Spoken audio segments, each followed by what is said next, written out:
Hello everyone, welcome to back my channel. आज हम लोग पढ़ने वाले हैं क्लास 10 का मॉडल सेट।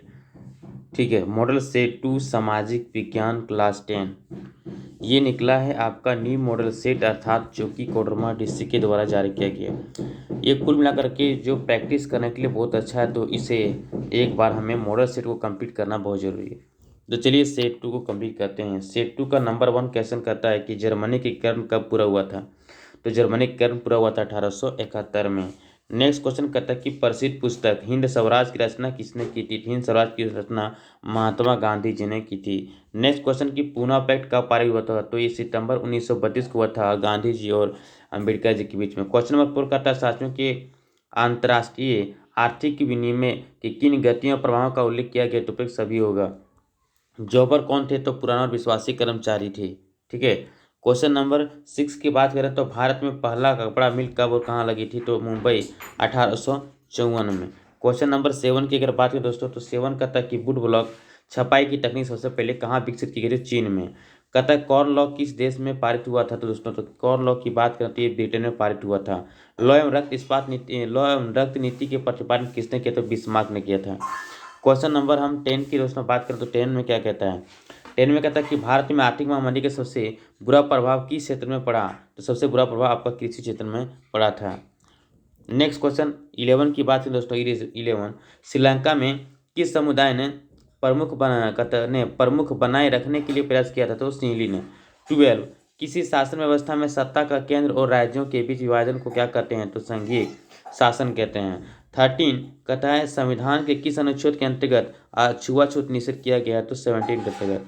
14 शिक्षा, वन विवाह, गोद लेना उत्तराधिकारी विषय किस अनुसूची के अंतर्गत आते हैं। तो ये सब के सब किसमें आते हैं। समवर्ती सूची में आते हैं। क्वेश्चन नंबर 15 कहता है कि नर्मदा बचाओ आंदोलन का मुख्य उद्देश्य क्या था। तो बांध बनाने से रोकना। 16 कहता है कि भारत में राष्ट्रीय कांग्रेस की स्थापना कभी 1885 में हुई थी। संयुक्त राज्य अमेरिका में नागरिक अधिकार आंदोलन की कभी हुआ था। तो 1954 से 1968 के बीच में हुआ था। क्वेश्चन नंबर 18 कहता है कि संविधान की किस अनुसूची में भाषा का वर्णन है। 8वीं अनुसूची में।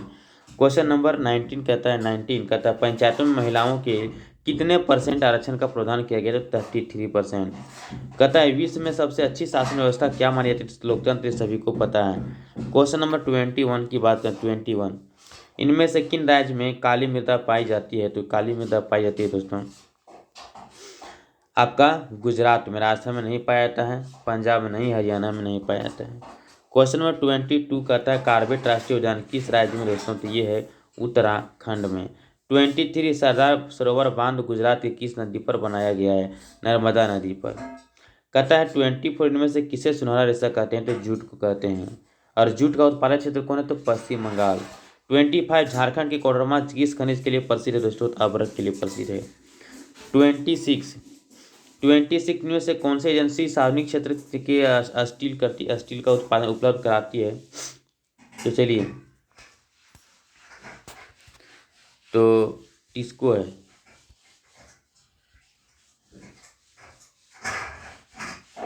नेक्स्ट कहता है भारत की समुद्री तट की कुल लंबाई कितनी है। तो 75-16 किलोमीटर।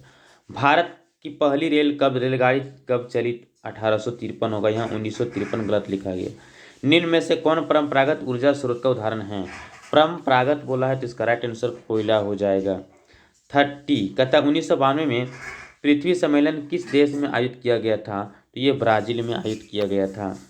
31 कहता है देशों के विकास की तुलना करने के लिए महत्वपूर्ण आधार क्या है। तो ये है औसत आय। इसके बाद कहता है 32 औसत आय कहते हैं। तो कहते हैं प्रति व्यक्ति आय। सेवा क्षेत्र में किस तरह गतिविधियां होती है। तो सेवा में परिवहन, बैंक, संचार होता है। 34 कहता है जीवन बीमा की गतिविधि होती है। ये तृतीय क्षेत्र में आता है। 35 वर्तमान में कागज के पैसे के अलावा किस रूप में धन का उपयोग बढ़ता जा रहा है। Digital money. नेक्स्ट कहता है धन का आधुनिक रूप क्या है। तो ये सभी है। 37 कहता है कि बहुराष्ट्रीय कंपनी क्या आकर्षित करती है। सस्ता श्रम और उत्पादन के लिए, है ना, तैयार माल। 38 कहता है निम्नलिखित में से कौन सार्वजनिक मरम्मत सेवाओं के अंतर्गत आते हैं।